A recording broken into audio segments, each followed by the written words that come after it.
જય માતાજી મિત્રો, આપની ચેનલમાં તમારું હાર્દિક સ્વાગત છે। આજે આપણે જોવાના છીએ ગણિતનો એક ચેપ્ટર એટલે કે ઝડપ અને અંતરવાળું।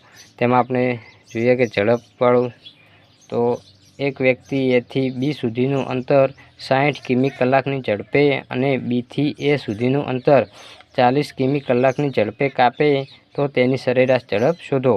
તો મિત્રો આપણે ઝડપ શોધવાની છે ને વાત કરી છે બે અંતર આપેલા છે। તો આપણે બે અંતર છે તેને એક છે 60 કિમી તેને એક્સ ધારીએ અને બીજું છે 40 કિમી તેને આપણે વાય ધારીએ। તો આપણે ઝડપ શોધવા માટેનું સૂત્ર શું છે કે 2xy ભાગ્યા એક્સ પ્લસ વાય।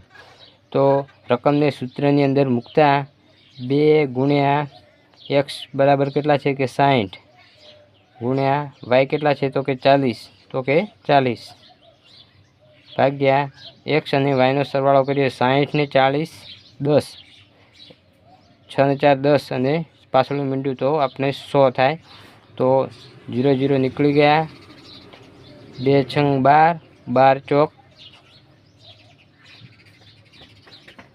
48 આપણો જવાબ આવે છે 48। તો ઓપ્શન નંબર ડી આપણો સાચો જવાબ થાય છે કે 48 કિલોમીટર